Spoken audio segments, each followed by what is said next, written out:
Olá, povo de Deus, graça e paz. Meu nome é Gelson Becker, sou líder da Escola de Ativação Profética.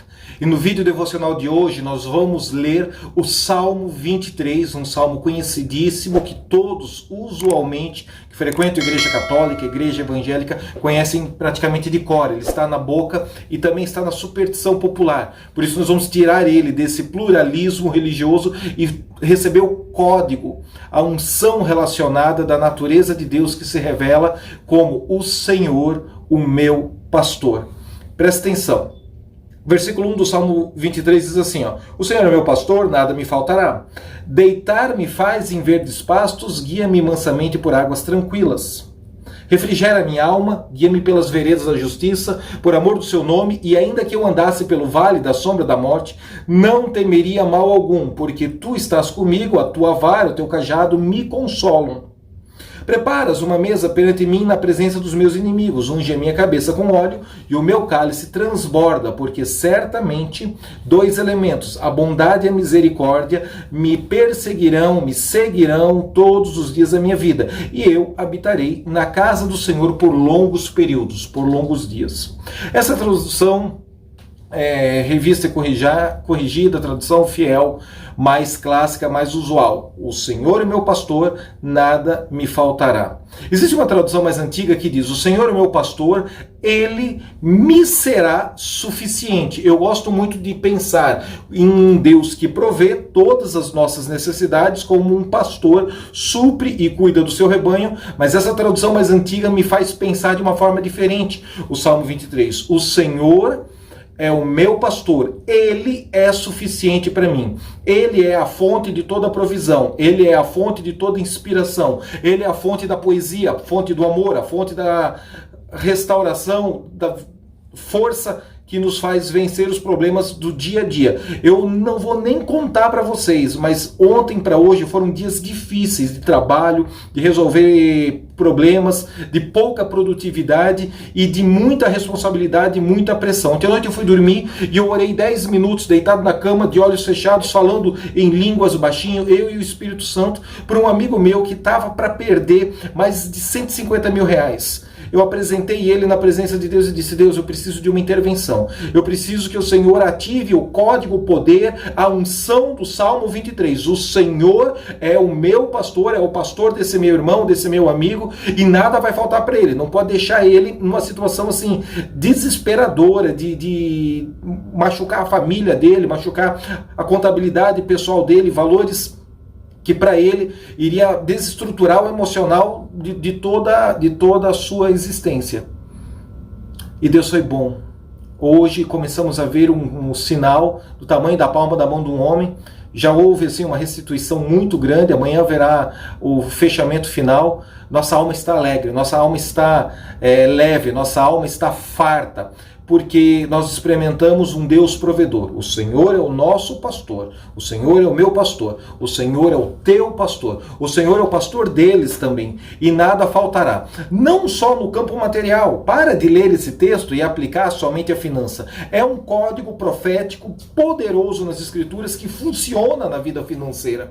Normalmente as pessoas quando oram, o Salmo 23, oram pensando em dinheiro, mas ele não funciona apenas para dinheiro, ele também funciona para dinheiro. Lembre-se dessa tradução mais antiga que diz, o Salmo 23, versículo 1, o Senhor é o meu pastor, ele, o Senhor me será suficiente. A minha comunhão, a minha relação, se eu morrer agora, estar em plena comunhão com Deus, isso me será suficiente. O apóstolo Paulo tinha essa consciência tão madura e tão bem desenvolvida dentro dele, que ele diz, eu sei servir a Deus, eu sei agradar a Deus, eu sei ser fiel a Deus na abundância de recursos financeiros e também quando eu estou lascado, com o meu extrato bancário negativo, faltando dinheiro, com o cartão de crédito bloqueado no Serasa, na SPC. Eu sei louvar a Deus no meio de uma multidão, quando tenho que pregar para milhares de pessoas no ginásio, sei louvar a Deus e sei me alegrar em Deus, quando tenho que pregar para 2 ou 3 que não têm nem capacidade intelectual de receber toda a instrução que eu tenho para comunicar para eles. Eu sei me alegrar na riqueza, na pobreza, no palácio do rei e lá na favela, na boca de fumo, no prostíbulo. Sei me alegrar em Deus e pregar, e manifestar, e orar. Todas as áreas e em todas as circunstâncias da minha vida. Talvez você não tenha essa maturidade ainda, não se sinta culpado. Eu também. não desenvolvi essa maturidade desde a minha tenra idade com Cristo Jesus. Não. Ao longo dos anos, ao longo do relacionamento, ao longo das frustrações, dos fracassos e dos prejuízos, Deus observa a forma como eu e você vamos reagir ao problema. Porque o problema todos nós teremos. Jesus disse, tenha bom ânimo, eu venci o mundo. No mundo tereis aflições, mas olha a esperança para vocês. Tenham bom ânimo, eu estarei convosco. Eu venci o mundo. A fé de vocês em mim vai manifestar uma unção, um poder, um milagre, um anjo, um arrepio na coluna, uma graça divina que vai reverter esse quadro. Bom, de ontem para hoje a minha alma está alegre. Não está 100% revertida, mas praticamente 90% do dinheiro já foi restituído, falta só um pedacinho e a minha alma está alegre. Ah, então você se alegra só quando Deus manda dinheiro? Não. Quando Deus manda dinheiro, eu me alegro porque os meus amigos estão tendo livramento.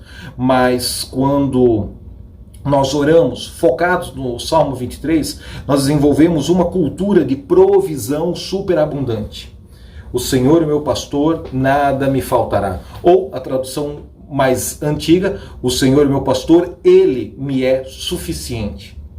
Me faz deitar em pastos verdejantes, guia-me por águas tranquilas. Beber e comer. Suprir o estômago, suprir a necessidade, suprir o aflito, suprir o desesperado. É a água. Sem ela nós morremos de sede. Quando fazemos jejum de 40 dias, nós fazemos jejum de 40 dias de sólido. Normalmente o líquido nós continuamos a beber durante os 40 dias. E pasto, comida, alimento espiritual, alimento emocional, alimento literal, físico para o nosso corpo, para o prazer do nosso estômago. Talvez você não saiba disso, mas o cérebro humano tem 2 pontos de irrigação neural. O primeiro é aqui, a base do cerebelo se ratificando e se ramificando por toda a espinha dorsal. E sabe qual é o segundo cérebro que nós temos? O estômago. O estômago é o segundo cérebro de todo homem e de toda mulher, porque as terminações nervais do aparelho digestivo, as conexões neurais no aparelho digestivo são tão complexas quanto essas da base do cerebelo que se espalham e se ratificam por toda a coluna. Por isso que você perde o apetite quando está com problema, está cansado, está abatido, tudo está dando errado. Por isso que você fica com um hiperapetite, super ansioso e come mais do que precisa comer, quando as coisas não estão bem na sua vida. Por isso que o estômago é chamado pela psicologia moderna do segundo cérebro.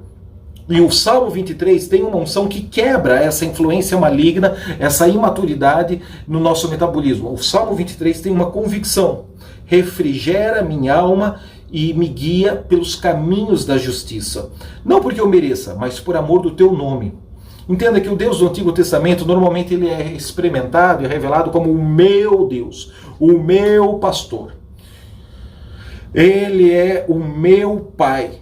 E no Novo Testamento, Jesus diz que ele não é meu, ele é nosso. Pai nosso que estás nos céus. Então, o Deus do Antigo Testamento, do Salmo 23, é o Deus da minha provisão, do meu suprimento, da minha assistência. O Deus do Novo Testamento, que Jesus revela, é o mesmo Deus, só que ele aplica essa natureza do coletivo.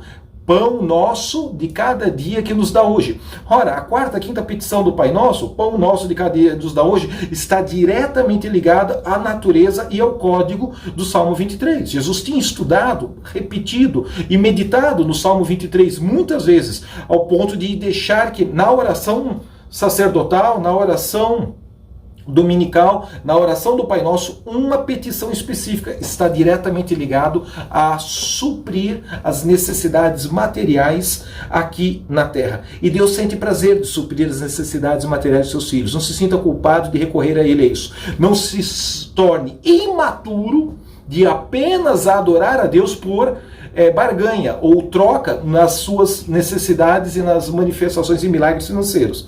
Este é um aspecto da imaturidade da religião. Não, você adore a Deus quando está no alto da montanha, contemplando a glória do Pai, e adore a Deus quando você estiver emocionalmente, espiritualmente, financeiramente no vale de ossos secos, se sentindo o lixo, se sentindo emocionalmente um zero à esquerda, se sentindo derrotado e abatido. Porque é esse exercício de adorar a Deus quando tudo vai mal, é essa oração de invocar o Salmo 23 quando tudo está dando errado, que faz com que no dia seguinte floresça um milagre, floresça uma esperança, floresça uma mudança, uma transformação. O Salmo 23, no próximo versículo, versículo 4, vai falar de morte, vale da sombra da morte, vai falar de ameaças, de constrangimento, e eu gosto de ver os meus inimigos caindo por terra. Ontem nós abrimos o portal de Purim, dia 25 e 26 deste ano, é a festa de Purim. Eles conspiraram para matar os judeus, para matar o povo de Deus, para matar a rainha Esther, Hadassa e Mordecai e todos os demais patriotas, e na forca que Amã preparou para amarrar e destruir o povo de Deus, bom, nessa forca, o próprio conspirador foi morto, foi enforcado com as suas descendentes, com a sua família. Eu gosto de ver um Deus que me protege, um Deus que me supre, um Deus que me dá o livramento, e eu também gosto de receber notícia, quando quem conspira o mal contra mim cai por terra, porque um pai que vela, um pai que tem ciúme dos seus filhos, um pai que se revela para aqueles que são fiéis para com ele, e caminham na dimensão desse pacto, na dimensão desse relacionamento. Ainda que eu andasse pelo vale da sombra da morte, não temeria mal algum, porque tu estás comigo, tua vara, teu cajado me consolam. Prepara uma mesa perante mim na presença dos meus inimigos, derrama azeite na minha cabeça, unge minha cabeça com óleo e o meu cálice transborda, porque certamente, dois elementos, né, a bondade e a misericórdia virão atrás de mim, e eu não vou ter que ficar correndo atrás das bênçãos, mas eu vou ter que manter um altar de comunhão e uma plena convicção com Deus, que é o meu pastor, que é o nosso pastor.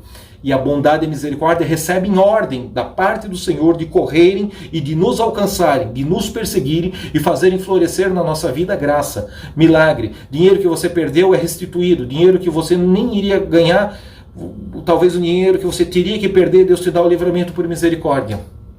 Ora, essa mesa na presença dos inimigos não é para mim e você sentarmos ali, ficarmos comendo e deixarmos os nossos inimigos com inveja, olhando para nós, babando assim, cheios de fome, cheios de sede. Ó, eu estou comendo aqui uma coxa, uma sobrecoxa, você é meu inimigo, estamos no deserto e o Senhor preparou uma mesa para mim comer, eu vou beber do vinho que transborda no cálice e você vai ficar assistindo. Não é nada disso. Por que Deus prepara uma mesa no deserto para nós comermos na presença dos nossos inimigos? É para dar uma chance, tanto para os nossos inimigos se reconciliar conosco, quanto para nós perdoarmos e nós também nos reconciliarmos com os nossos inimigos. Porque às vezes ele pecou e ele errou 70% contra nós, mas às vezes nós também temos 30% de culpa e nós também erramos em 30% contra eles. E a gente fica com a nossa mente presa, vibrando somente naquilo que ele fez de errado conosco. E não temos maturidade, luz para olhar para dentro de nós mesmos e considerar aquilo que talvez em menores proporções nós também tenhamos errados para com eles. Ora, essa mesa do deserto que Deus prepara como a revelação de um Deus que é Pai, de um Deus que não é apenas do indivíduo, mas é do coletivo, um Deus que é nosso e um Deus que se revela como um pastor que guarda, que cuida, que protege o rebanho, que protege a ovelha, que pega a vara, o cajado e senta na cabeça do lobo que quer devorar as ovelhinhas. Bom, esse Deus prepara essa mesa para que eu e você, juntamente com os nossos inimigos, possamos nos reconciliar, decidir perdoar ou decidir perdão. Eu não sei se você foi ferido ou se você é o agressor que fica ferindo as pessoas ao seu redor. Eu não sei se você é a vítima passiva ou se você é o jaguara sem vergonha ativo, que machuca e traumatiza quem está ao seu redor. Mas em todos os casos existe um espírito que nos convence da justiça, do juízo do pecado. Existem também demônios que operam e manipulam a mente das pessoas. Se os demônios operam a sua mente, você não é vítima deles. Exatamente o contrário. Os demônios só entraram aí na sua vida porque você deu espaço para eles entrar. O tempo é agora, não de acusarmos e de procurarmos ser os donos da verdade, mas de nos humilharmos perante o poderoso Deus, o nosso pastor, o qual nos exaltará, nos fortalecerá e fará milagres nas nossas vidas. Por isso, decida perdoar quem precisa ser perdoado, decida pedir perdão e reconhecer o seu erro nas circunstâncias para com as pessoas que você é o agente causador do trauma. E vamos juntos sentar nessa mesa que o Salmo 23 encerra, falando sobre um banquete no deserto, para beber do vinho, do cálice que transborda, e comer, não na frente dos inimigos, mas junto com os inimigos. E os inimigos se arrependerão, tornarão a ser nossos amigos. Depois que você dá essa chance para eles 1, 2 ou 3 vezes e eles desprezam, não se assuste se eles morrerem antes do tempo. Não se assuste se o próprio Deus os tirar da terra do vivente antes do tempo. Em Mateus, Jesus diz, olha, se o teu irmão pecou contra ti, vai e fala com ele, você e ele, se ele se arrependeu, ganhou o irmão. Se não te ouviu ainda, leva 2 ou 3 testemunhas e tenta pela segunda vez. Se ainda não ouviu, leva ele coletivamente para a congregação, para o colegiado da igreja. Se ainda assim 3 vezes ele desprezar, então, na 4ª vez, considera ele um gentil, considera ele um publicano e para de ter comunhão com ele, para de ter relacionamento com ele. Esse é o protocolo que Jesus estabelece no Evangelho de Mateus. Da onde Jesus tira essas ideias? Ora, ele está tirando isso do Salmo 23, do banquete que Deus prepara como uma oportunidade, tanto para nós nos reconciliarmos com quem nos feriu, quanto para quem é nosso inimigo, deixar de ser inimigo e se reconciliar conosco e se reconciliar com o nosso Deus. Há um tempo, há uma medida de iniquidade que transborda, não se assuste quando as pessoas brincam com as coisas sagradas e Deus tira elas da existência antes do tempo. Não se assuste com isso. Aprenda a orar pedindo misericórdia quando é um contexto de clamar por misericórdia, e aprenda a orar e a se alegrar quando a justiça e o juízo de Deus se manifesta, arrancando pessoas maus do seu caminho. Porque no tempo de Purim, na festa de Hadassa, na festa da rainha Esther, Amã teve muitas chances de se arrepender e se reconciliar com o povo de Deus. Teve muitas chances de sentar nesse banquete e comer com Esther, com Mardoqueu e tantos outros homens de Deus. E desprezou essas visitações de expressão de Deus. Inevitavelmente ele terminou sendo enforcado na forca que ele construiu para matar o povo de Deus.